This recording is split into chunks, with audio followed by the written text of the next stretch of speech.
Hello, everyone, and welcome to episode 155 of the True Crime All the Time Unsolved podcast. I'm Mike Ferguson, and with me, as always, is my partner in true crime, Mike Gibson. Gibby, how are you? I'm good, man. How about you? I'm doing great. Good. Trying to stay safe. Yeah. Trying to keep my own time ticking. It's tough to do right now. It is. We got a lot of stuff going on in the world. A lot of microscopic things floating around the air you got to dodge. Yeah, we all got to be safe, man. Yeah. And right now is a tough time. I guess I need to start washing my hands again. It'd be nice if you would. Yeah. Since you come over once a week, we sit down, we eat dinner. Yeah. You're around my family. Yeah. And you come down here and you touch everything in the studio. I do, don't I? And I'm kind of insulated down here. This is my fortress of solitude. And you invade it once a week. And I can't afford for you to be bringing anything, any foreign invaders into here. I guess no more trips to the Waffle House for me for a while. That'd probably be a good idea too. Although, man, I love me some Waffle House. Yeah, but What are you going to get at the Waffle House that you won't get at another restaurant? Those little placemats are always not the cleanest. Well, that's true. That's true. Though I do love Waffle House, so yeah. I'll take the risk. We don't want to bag. I will take the risk for Waffle House. Yeah, because they got bacon. Man, they got everything, and it's so good. Yeah. I mean, it'll stop your heart. Don't get me wrong, but sometimes you just got to take a risk. The bacon's worth it. It is. All right, buddy. We have some new Patreon supporters. Let's give our shout outs. We had Victoria Santoro. Hey, Victoria. Caitlin Perry. What's going on, Caitlin Perry? That's the Katy Perry. Yeah. She just wanted to go by Caitlin. Her official name. Lisbeth Ling. Hey, Elizabeth. Moniece Reyes. What's going on, Moniece? Mary Hannigan. Hey, Mary. Lily Pratt. What's going on, Lily? Dale Burnett. Hey, thanks, Dale. Judy Jones. Hey, Judy. Blair Ungman. Hey, Blair. Jeremy Hinkle Running. Hey, you Hinkle Running. Matthew. What's going on, Matthew? Erasalus Urbina. Really? Urbina. Mm-hmm. Caitlin. What's going on, Caitlin? Sierra Varley. Hey, Sierra. Amy Gray. What's going on, Amy? Charles Hicks. Hey, Charles. Drew Wright. What's up, Drew? Maureen Yoder. Hey, Maureen. Ashley Stevens. Hey, thanks, Ashley. Abby Flickinger. Hey, Flickinger. Yarky Sigurgierson. Sigurgierson. That's what I'm going with. Okay. Lila Sanders. Hey, Lila. And last but not least, Mary Kate Orris. Hey, Mary Kate. And then if we go back into the vault, Gibbs, this week we selected Kathy Lutz. Hey, Kathy, how are you? Been with us a long time. So we appreciate all the new support and the continued Patreon support as well. It's amazing. It means a lot to us. It really does. It does. We had some great PayPal donations. Roxilla Art. Hey, Roxilla.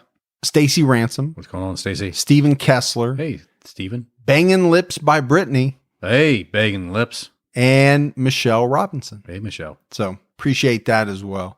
Gibbs, right now, we have an episode out on True Crime All the Time. We're talking about notorious serial killer Charles Cullen. Yeah. This was a guy that was a nurse who killed patients for a long time. Yeah, he did. 16 years. His crime spanned, I think it was 10 different nursing homes and hospitals. He killed a lot of people. He racked the numbers up. He was convicted of, I believe, 29. Some people think that the number could be much, much higher. Into the hundreds. Yeah. Yeah. Yeah. So it's a good episode. Make sure you check that out. Gibbs, we still get people asking us, how do they find our old episode? Yeah. Of Unsolved. And we haven't talked about it in a while, so let's go ahead and mention it. Any episode of TCAT Unsolved older than 6 months is out there on Stitcher Premium. They offer a 30-day free trial. There's nothing to lose to try it out. We've got a ton of episodes out there. They're all commercial free. And, on top of our stuff, Stitcher Premium has a lot of great content. They really do. And then in that Stitcher Premium, they include your criminology as well. Criminology's out there as well. So, check it out. All right, buddy. Are you ready to get into this episode of True Crime All the Time Unsolved? Yeah, let's do it. We are talking about the deaths of the Richardson children. We're going back to the 1960s. in Arcadia, Florida, James Joseph and Annie Mae Richardson had 7 children. The 2 oldest were from Annie's prior marriage. The kids were 8-year-old Betty, 7-year-old Alice, 6-year-old Susie, 5-year-old Doreen, 4-year-old Vanessa, 3-year-old Diane, and 2-year-old James Jr. It's a lot of kiddos. It's a lot of kiddos, and they are exactly a year apart. Every single one of them. Yeah, poor Annie didn't get much rest in between. No, she definitely did not. Now, like we mentioned, 2 of those kids came from Annie's prior marriage, but they were hers. Yeah. I mean, she still had them. Yeah. At the beginning of January 1967, the Richardson family moved from Daytona Beach, Florida to Arcadia, Florida. And Arcadia, a little different maybe than Daytona Beach. Arcadia was a cattle and fruit farm town. They grew a lot of citrus in that area. Citrus is in oranges, grapefruit. Yeah. Okay.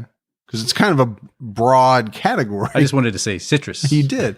And you did it very well. Thank you. I'm very proud of you. When they lived in Daytona Beach, James was a garbage man. He made about $60 a week. But James found himself in need of a new job. So he moved the family to Arcadia because he heard the fruit farms were hiring. The family rented an apartment for $6.50 a week. That's a steal, man.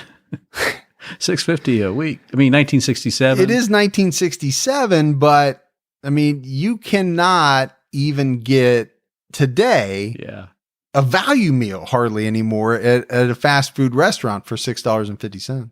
Now, I don't know exactly what type of apartment it was for $6.50 a week, but I will tell you that all 9 of them moved into it. Cramped quarters.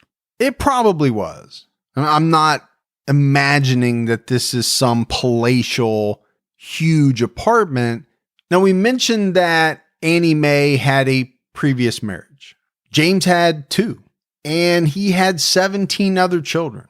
That's a lot of kids. Between his 2 previous wives and several other women. So this man, over the years, had fathered a very large number of children. Yeah, he's busy. You talked about her being busy. He's busy himself. Yeah.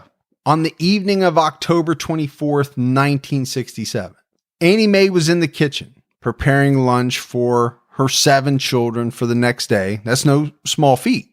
No, 7 kids, man. That's a lot of prep work. It is. She cooked up grits, beans, and rice before she went to bed. And she put it all in the refrigerator, right, for the next day. She laid the kids' clothes out and she got herself ready for bed. Once in bed, she and her husband, James, talked about their children, and then they finally went to sleep. It's a busy night, right? I mean, to do all the prep to get all the kids ready for school or the babysitter the next day. And then just, you've talked to your wife about your kids at night, I'm sure, while you're laying in bed, just kind of running through, hey, got to do this, got to do that. Imagine doing that and for 7. And I only have 2. Yeah. My theory is that when you have 7 kids, especially ages 2 through 8, every day, every minute of every day is extremely busy. Wow. And, whatever time you go to bed, when you hit that bed, your lights out pretty quickly. Probably don't want to have too much conversation. I'm assuming this was not a long conversation that they had. They're going to sleep. Yeah. They're tired. The next day, Wednesday, October 25th, everyone got up in the morning, and it was said, Gibbs, that the children ate chicken sandwiches for breakfast. Now, keep in mind, this is way before Chick-fil-A came out with their breakfast. I was thinking Chick-fil-A sandwich in the morning. That'd be good. But this was probably a home-cooked, maybe a biscuit, chicken and biscuits. That sounds good. Any of it sounds good. The 4 oldest, Betty, Alice, Susie, and Doreen, they headed off to school. And James and Annie headed off to the orange groves, where they worked every day. The orange grove was about a 20-minute drive up the road from their apartment.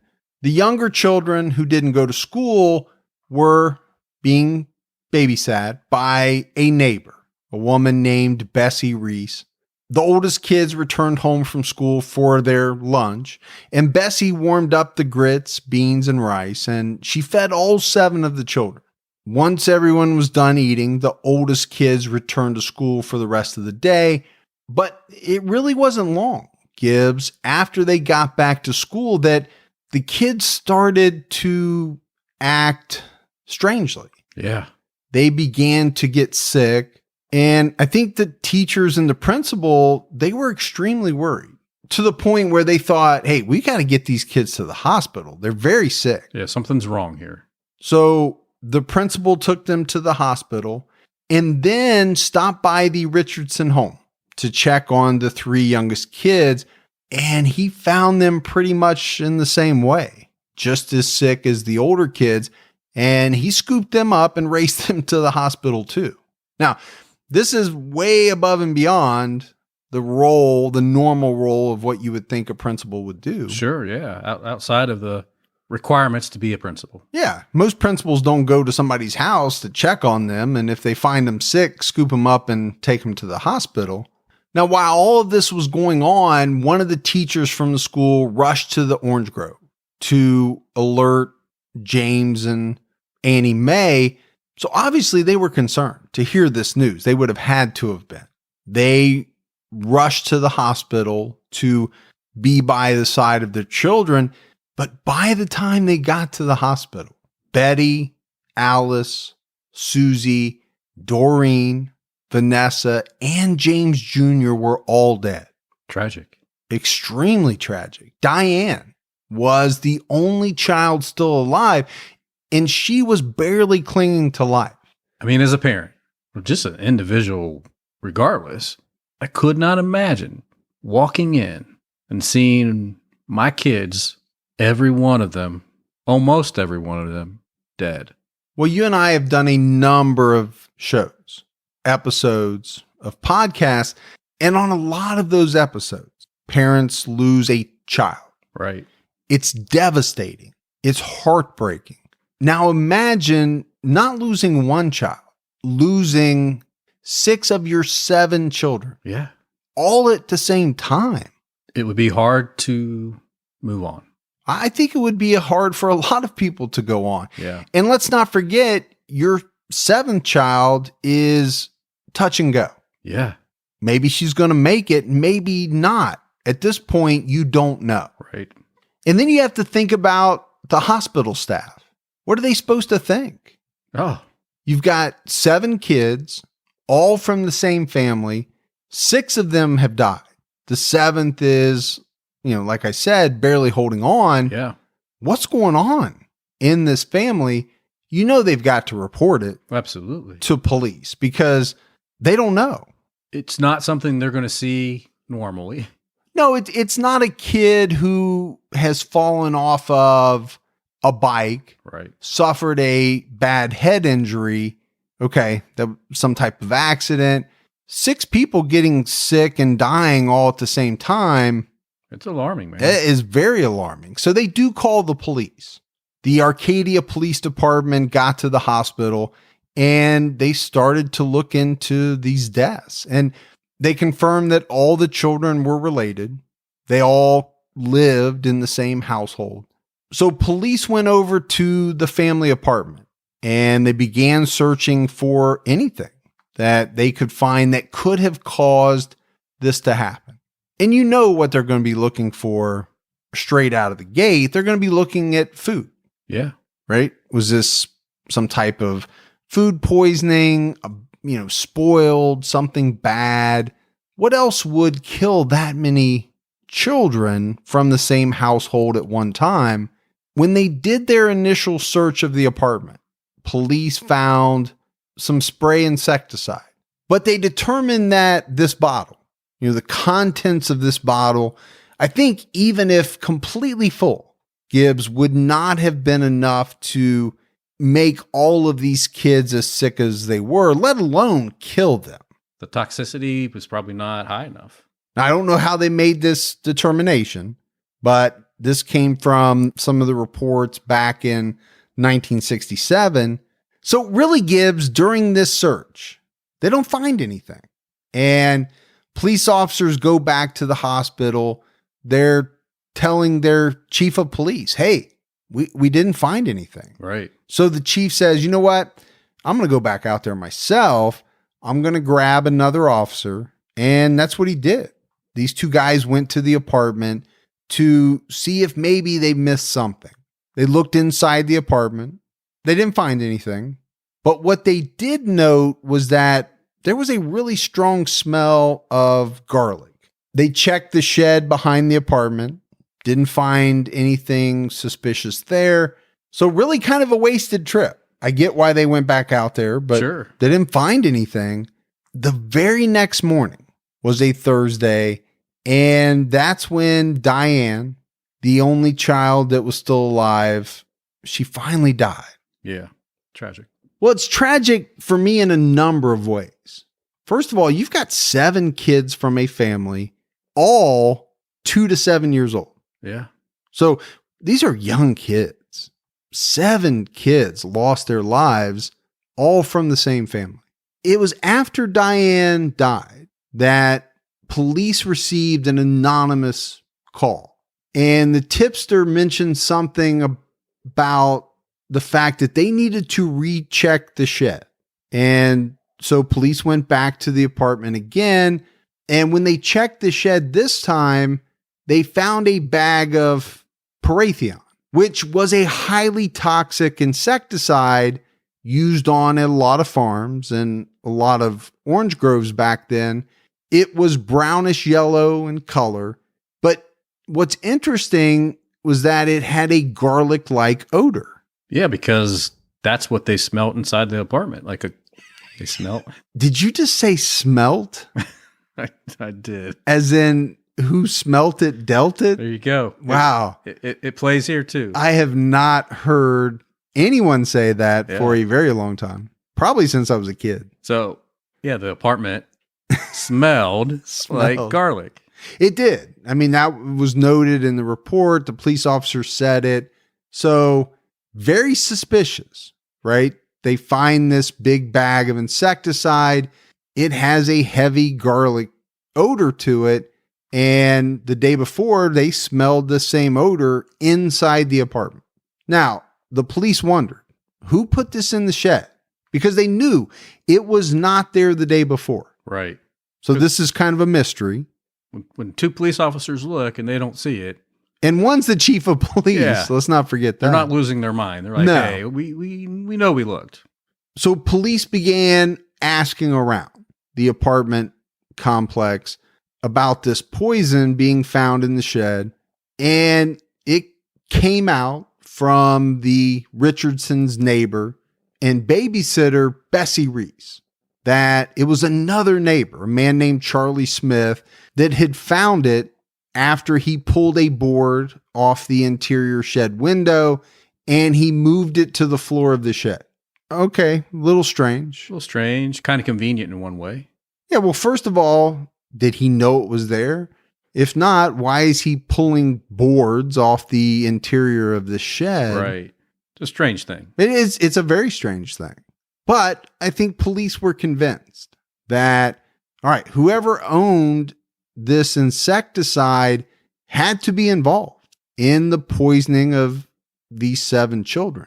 And it really was around the same time, or not long after, that the coroner officially confirmed that all 7 children died from poisoning, and specifically from the insecticide that was found in the shed. So on the one hand, you have a terrible tragedy. Right. No doubt. On the other hand, the police have a lot of clues, a lot of information in a very short amount of time. They know how these children died. They know what they died from. And now they found a bag of it inside the Richardson's shed. Now, there were some strange circumstances surrounding it. Sure it was. The way it was found and this neighbor conveniently finding it behind a panel. On Sunday, the funeral services were held for all 7 children. So this made U.S. news because this was a chance for the media to really sensationalize, right? I mean, you have 7 little caskets. Oh my gosh. Yeah. It's a heartbreaking scene to imagine. Sure. And the media in the 60s, not like it is today by any means, Right. but the media has always, to some degree or another, tried to find a way to sensationalize stories because, let's face it, that's what sells, right? Sensational stories, things that have shock value, things that tug at the heartstrings of people. And to be honest with you, this had both. Oh, and I'm sure Walter Cronkite made it sound very heartfelt.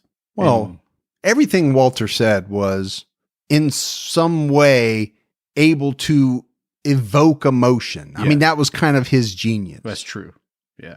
He could tug at your heartstrings. He could make you mad. He could make you sad. Kind of like you. Yeah, very much like me. Walt Jr. Walter Jr. But joking aside, Gibbs, this was a horrible scene. Yeah. You know, you mentioned it. 7 small caskets. These were very young kids. 1 child being laid to rest. It's gut-wrenching. But 7 at the same time? I don't know how a parent survives that. It's no wonder that this was picked up by the media and it made its way around the country. Yeah. At the funeral, the parents were seen as distraught. And that was evident as well because the media was there. Sure. But because the media was there, the police had a lot of pressure now, right? I mean, national media. That's the thing. Local media. Local is one thing. Yeah. But the minute that a story goes national, that pressure gets ratcheted up. There's no two ways about it. Find who did this. And the police had been working several leads since the children died. One lead was about an insurance salesman who had sold James Richardson insurance policies on his children just days before they died. Suspicious. Well, it's definitely going to pique the interest of police. I mean, I think anytime someone dies, whether it's children, a spouse, anything like that, and it comes out that someone took out an insurance policy on them, you know, just days before they died, it doesn't make you look great. No. It doesn't technically automatically make you a murderer, but it doesn't look good. No, when you took that policy out on me not too long ago, for probably the first 30 days, I didn't sleep very well. Yeah, and you shouldn't have. I was like, I don't know, something doesn't feel right. But now it's been long enough, I feel okay. Yeah, I mean, it's kind of a longer con than you probably are aware of. They had some other leads that came in, but really nothing developed from those. But I think Gibbs, very early on, it's evident that police were concentrating on the parents. By Tuesday, which was just 2 days after the funeral, police gave the parents a polygraph test. And apparently James didn't pass his test. And police said that he knew more about the poisoning of his children than what he had said. Now, we talk about it a lot. We do. You have to keep in mind this is 1967. Polygraph tests meant a lot more to authorities and really the public back then than they do today. A lot more weight behind them. Exactly. I mean, even today, if someone said, you failed that polygraph, there's a percentage of people would be like, he might be a little bit guilty or something, because why didn't he pass it? Yeah, there would be a percentage. I think back then, it would have been a majority. Oh, absolutely. Of people saying, well, if you failed it, you must be guilty because those don't lie. Because, you know, just out of the gate, some people are going to feel that the parents had something to do with it anyway. Sure. You know, just looking at the odds, you're like, that's a pretty high number of kids that died. Parents probably had something to do with it. And then on top of that saying, well, they didn't pass or he didn't pass the polygraph. You're like, guilty. Well, and to back that point up, the parents were arrested. I would say in large part based off the polygraph test. Sure. They were placed in the county jail and they were separated so that police could question them separately. They were charged with 7 counts of first-degree murder. The police chief came out, had a press conference, and told the public that the children were murdered for $13,800 in life insurance money. He went on to say that James Richardson had 5 other children with other women that died mysteriously in the Jacksonville, Florida area. So not painting a really good picture of James. No, not at all. 7 children dying all at once doesn't look good. No. Finding out that 5 of your other children died under mysterious circumstances, that doesn't look good either. No. At this point in the public, I'm thinking they just want this guy locked up forever. Well, couple that with the failed polygraph, Yeah. and I can imagine that was the case. The prosecution determined that they would have a hard time getting convictions on both parents without some really solid evidence, even with an all-white jury on these murder charges. And that's one thing we haven't mentioned, Right. because up until now, it wasn't important. The Richardsons were African American. Now you have the prosecution weighing that factor against what they believe would be an all-white jury. Right. Now it becomes important. Sure it does.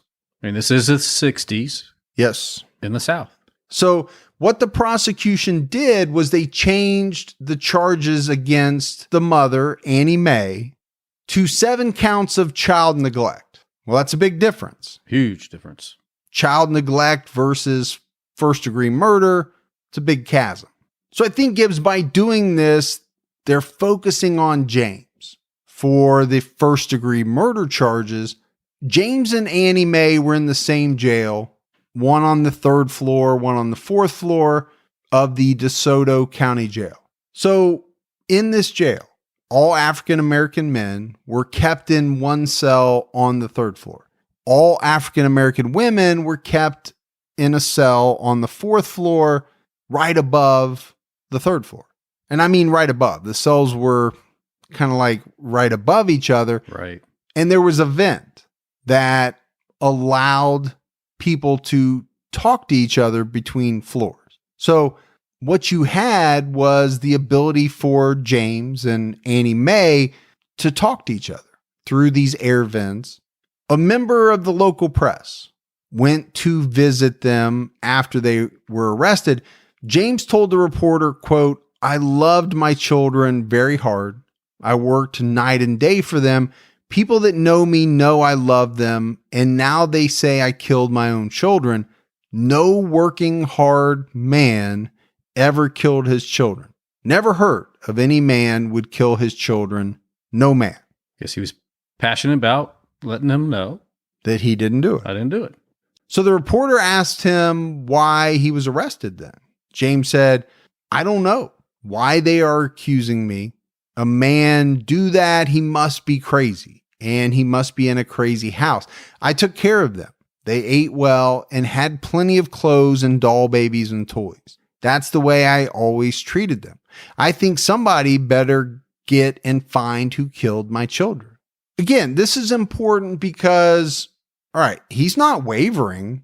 He's not waffling. He's very adamant Yeah. in telling this reporter, "I didn't do it.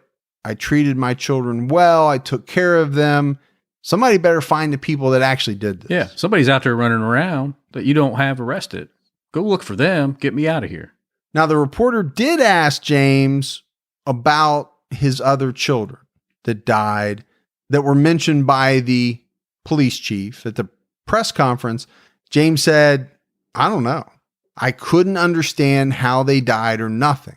I wasn't around at the time and nobody gave me no information about it." The reporter asked him if he had anything else he wanted to say. And James said, "I've been a hardworking man. I've been down my whole life. I've tried to protect my children at all times. They say I have civil rights, but I don't have rights. A poor man's got no chance at all." Yeah. I think he probably felt at that point helpless, that whatever was going to happen was going to happen. Well, let's be honest, Gibbs, there were a lot of African-American men and women for that matter that in the 1960s felt the exact same way. Well, that's true. Now, I'm not saying they were up for murder, but this was a feeling that was very prevalent in the South. Yeah. So the Richardsons are sitting in jail. Their neighbors and family, they all came out and they cast both of them in this light of being very good parents. They said that James was a good man. He was a good father, a good husband. Their employer had nothing but good things to say about both of them.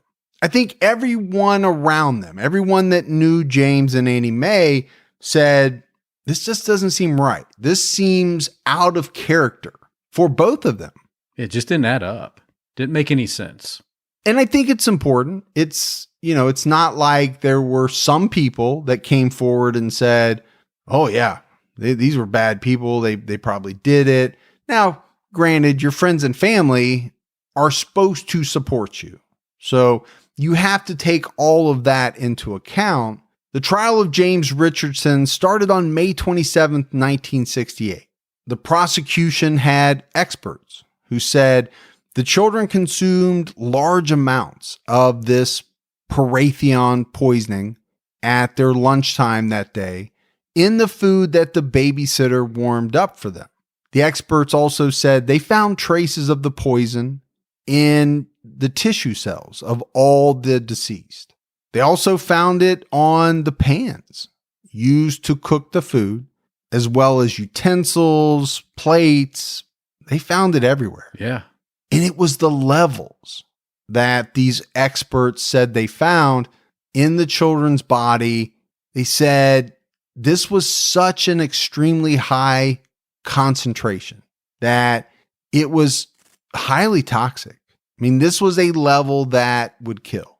The neighbor and babysitter, Bessie Reese, told the jury she plated the lunches equally for all 7 children. So they all got equal shares of this poison then. Now, does that make sense?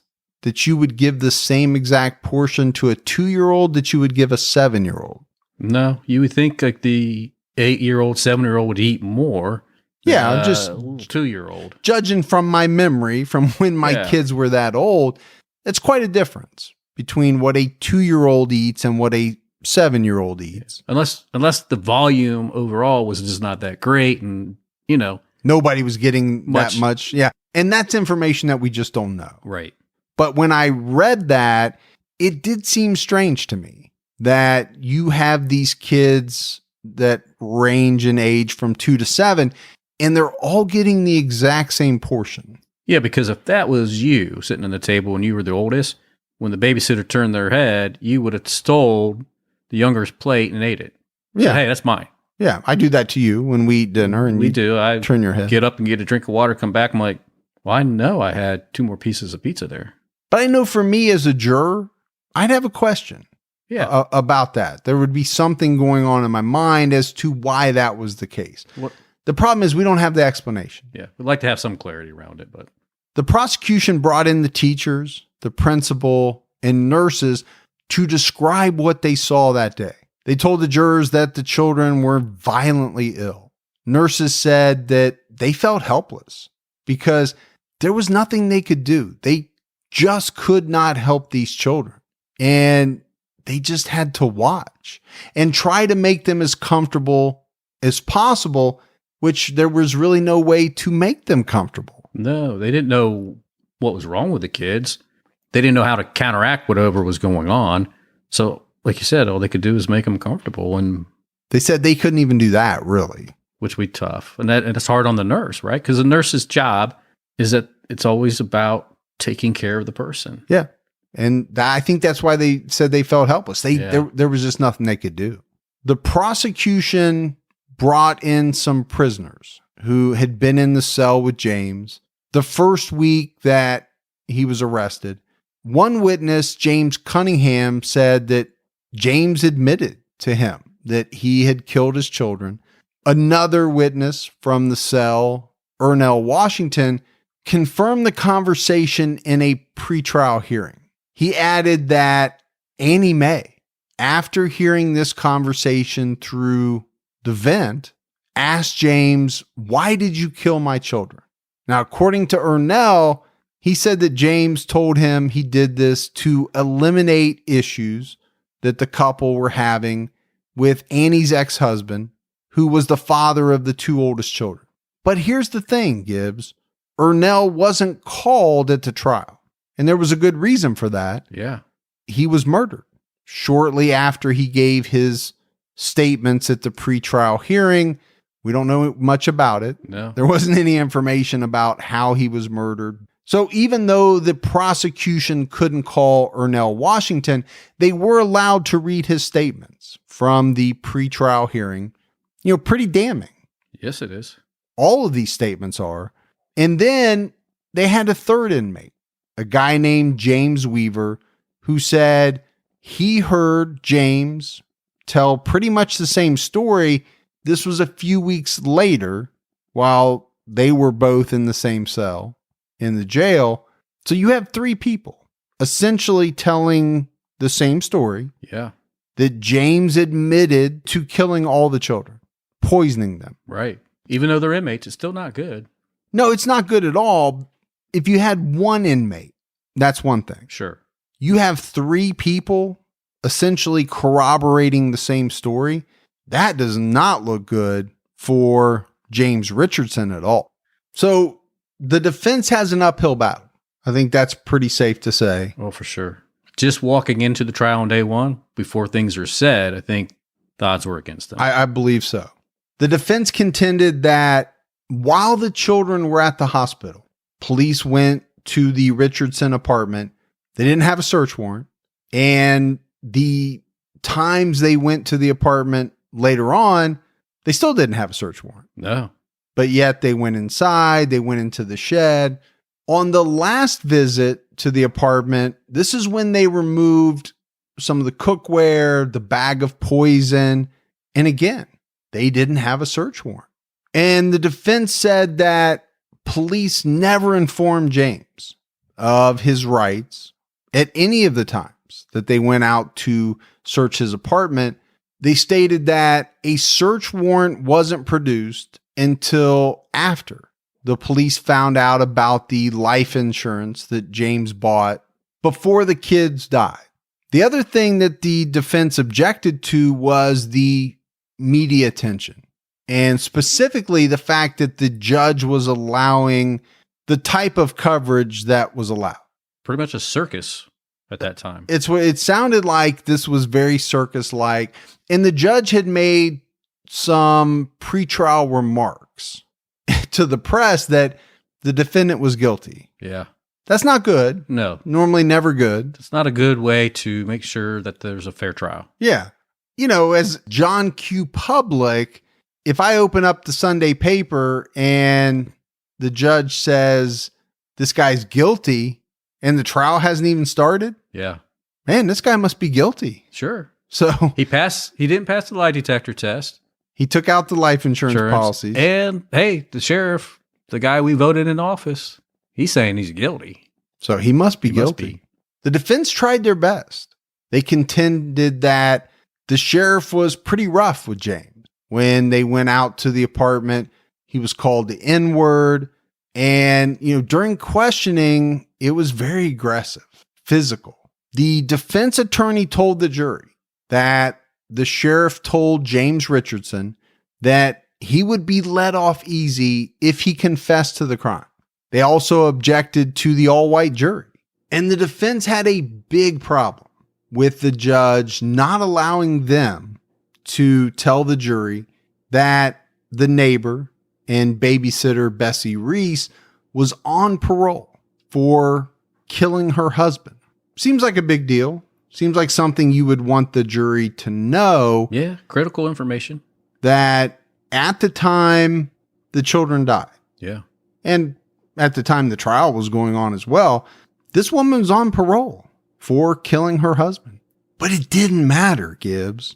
It didn't matter what the defense objected to. It didn't matter what they said. It took the jury only about 30 minutes on May 31st, 1968, to return a unanimous guilty verdict against James Richardson. I mean, that tells you how much it did not matter. No. They didn't even sit down and say, let's just talk it over, run it back and forth, talk about something. No, 30 minutes in, they were back out the door with an all guilty. Slam dunk. I mean, I would think 30 minutes is about enough time to get seated, get your paper and pen out, and take a vote. So my assumption is that very first vote, every single person said he was guilty. And they were like, all right, we're done. The judge sentenced James Richardson to death. But then in 1971, James and his attorney appealed the conviction, saying that, all right, this guy was basically railroaded because of his color and the fact that the sheriff was out to get an arrest and a conviction at any cost. Yeah, because as we said, national media was on this, right? 7 kids lined up at the cemetery. Somebody needed to pay for this. The defense stated that the prosecution pushed witnesses to make false statements, and they never disclosed to the jury that Bessie had killed her husband using the same exact poison that was used on the children. Gibbs, that is absolutely huge. Yeah. Not that she poisoned her husband. That was bad enough.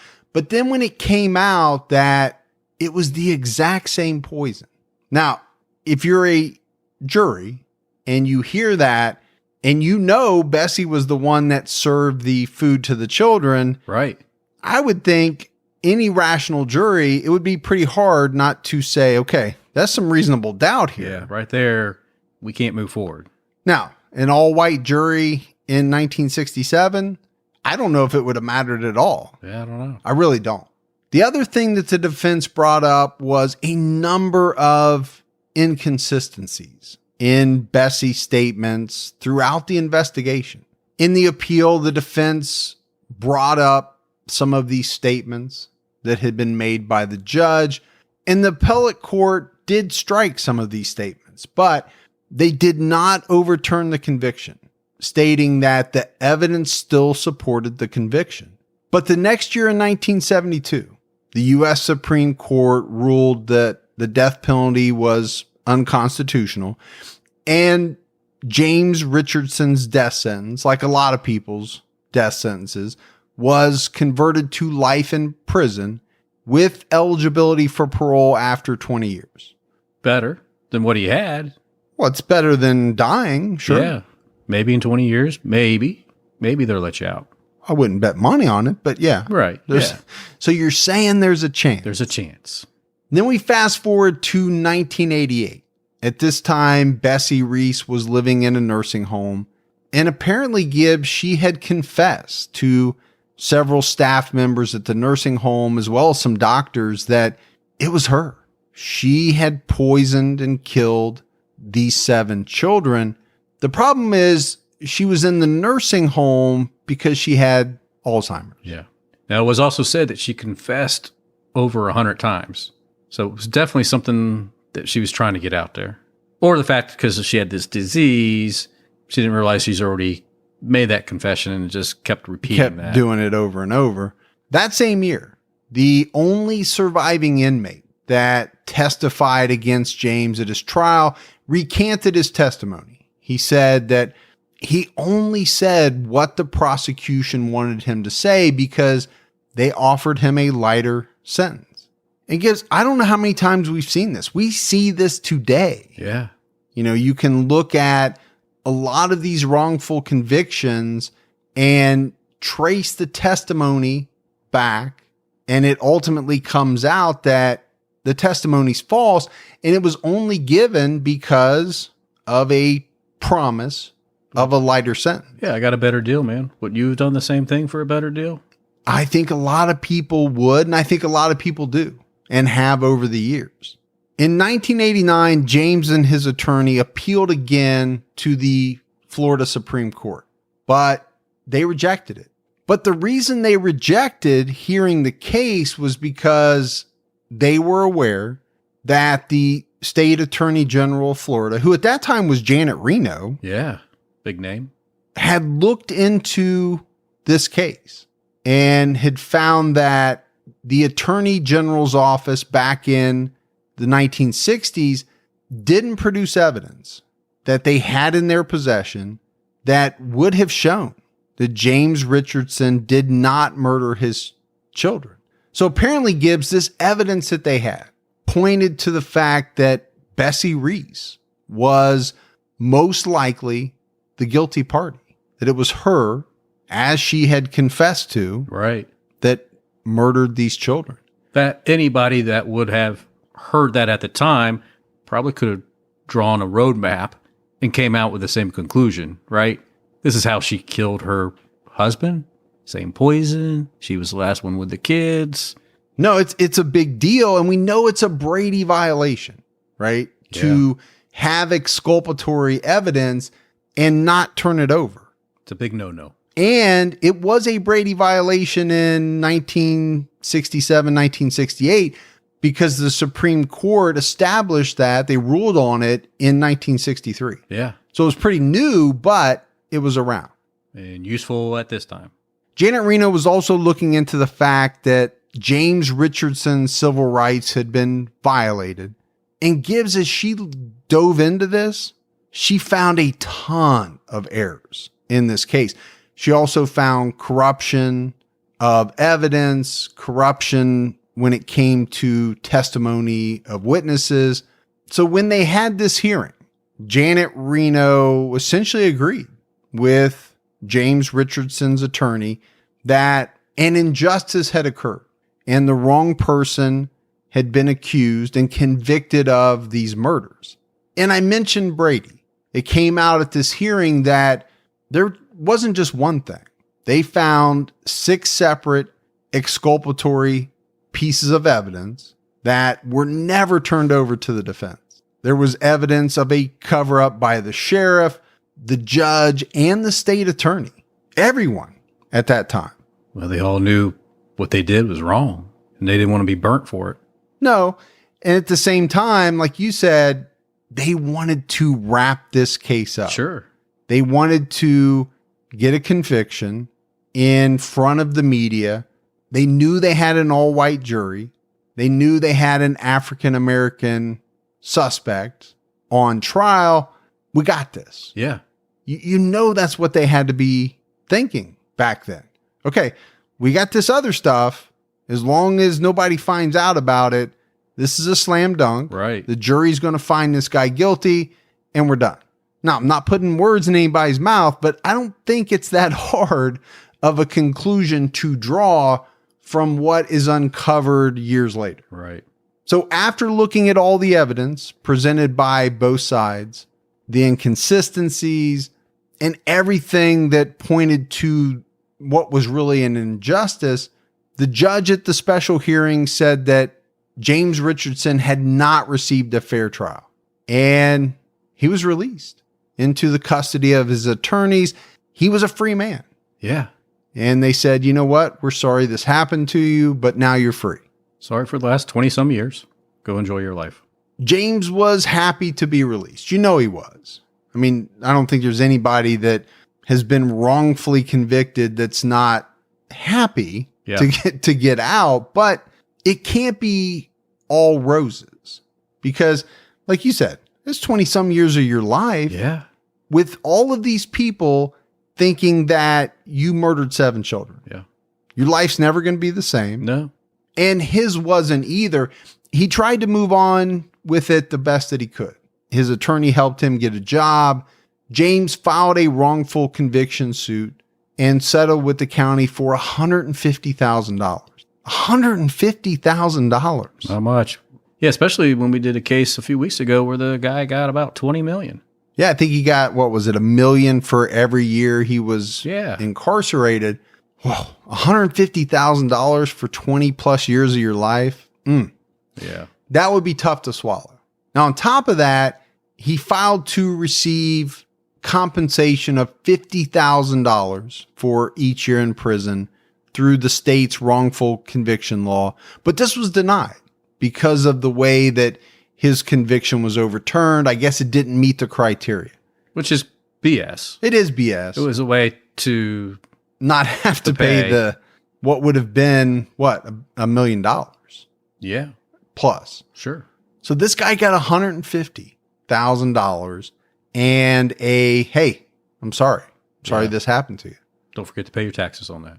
Yeah, I don't think they make you pay taxes on that, but man, if they did, that would just be like a double slap right in your face. Yeah, you'd be like, really? Really? I'm going to go back in. It was easier. In 1992, Bessie Reese died in a nursing home. And then in 1995, James suffered a heart attack. But he recovered and he moved to a friend's ranch out in Kansas and, did some work around the ranch as a hand, doing odd jobs. In 2014, Florida Governor Rick Scott signed into law House Bill 227, which provides compensation to a wrongfully incarcerated person who was convicted and sentenced prior to December 31st, 1979. All right, that fits James Richardson. Sure does. He filed for this compensation. It took him 50 years, right? It's over 50 years since he was convicted and went to prison, but he finally received a little bit better compensation. Yeah. Under this new law, he would receive $112,000 for 26 years. That's much better. A whole lot better than one chunk of $150,000 for the rest of your life. Right. Now he does have to pay his attorney. Yeah. About $25,000 out of each check, but still much better. The problem is this is not a young man. He's not going to be collecting this money for 26 years. No, not at all. So Gibbs, as we wrap up this case, obviously it's a travesty. 7 children lost their lives. A man lost his freedom. We don't really know much about what happened to Annie Mae. No. There was not much at all in the way of information about what happened to her or what she went on to do with her life. I don't even know if she was ever convicted on the neglect charges. I just don't really know what happened to her. Yeah, we just couldn't find anything out there about it. But clearly, they were focusing on him.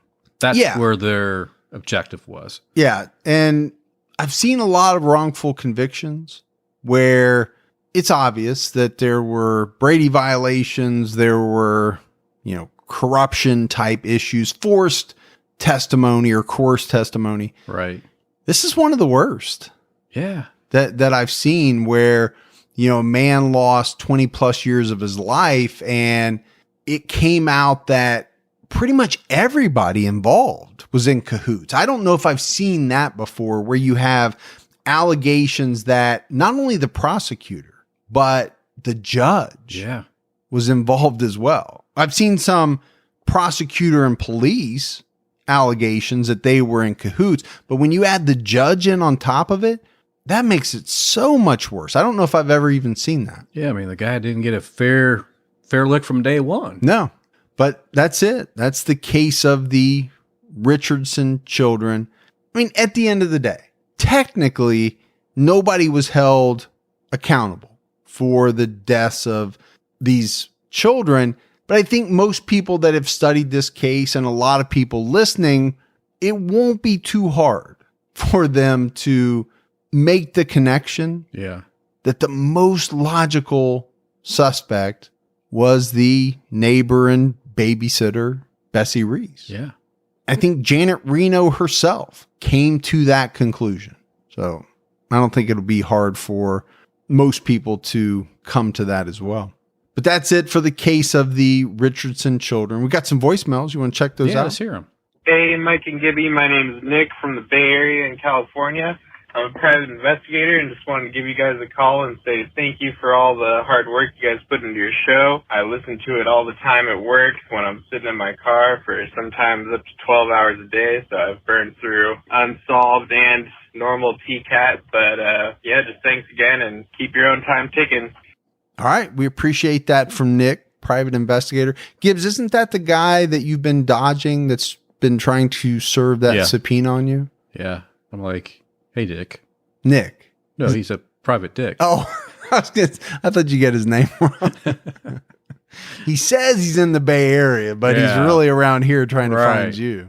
Thanks, Nick. We appreciate it.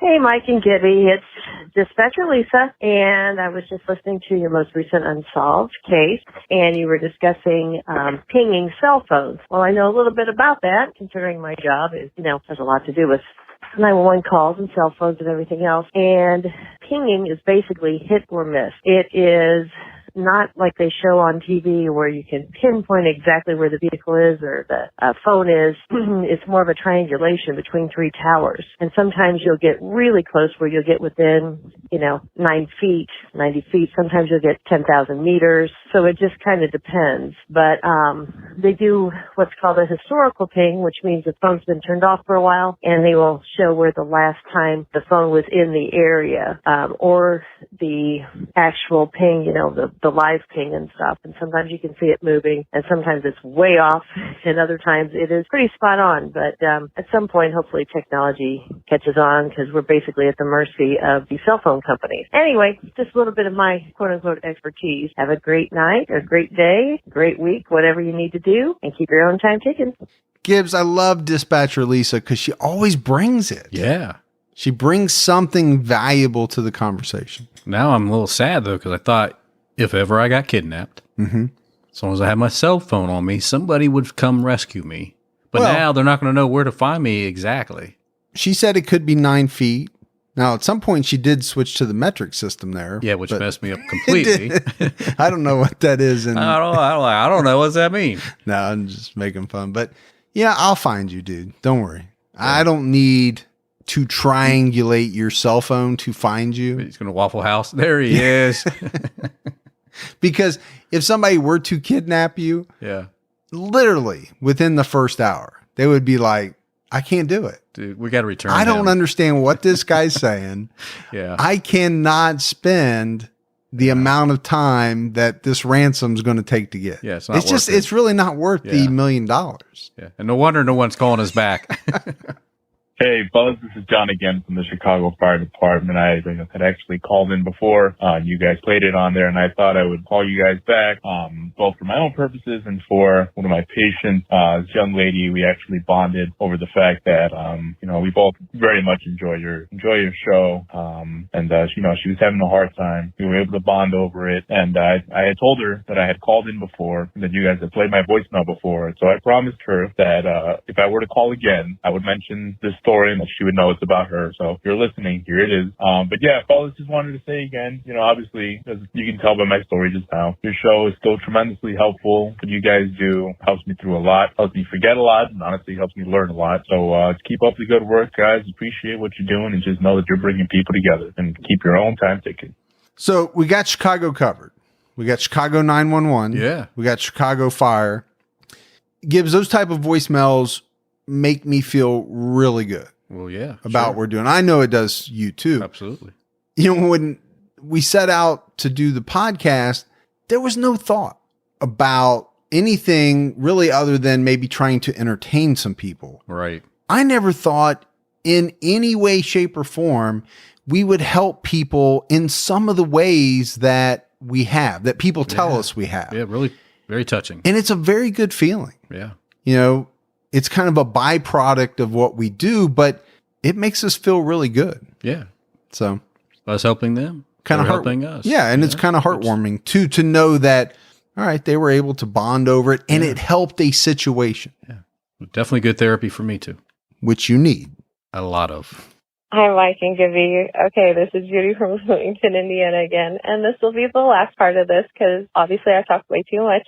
But anyway, I just wanted to say that you guys have an awesome podcast, and I loved actually getting to hear your guys' take on this. And obviously, I believe you guys also did the Lauren Spear too, but I learned a lot about the Jill Beerman case that I did not know. So that was pretty awesome to see like how much that John had involved himself in the case, because I did not know that at all. So, but anyway, so you guys did an awesome job, and it was nice learning a lot of the stuff that you guys had put into the podcast. So you guys did a great job as always. So as always, just stay safe and keep your own time ticking. Thanks. Bye.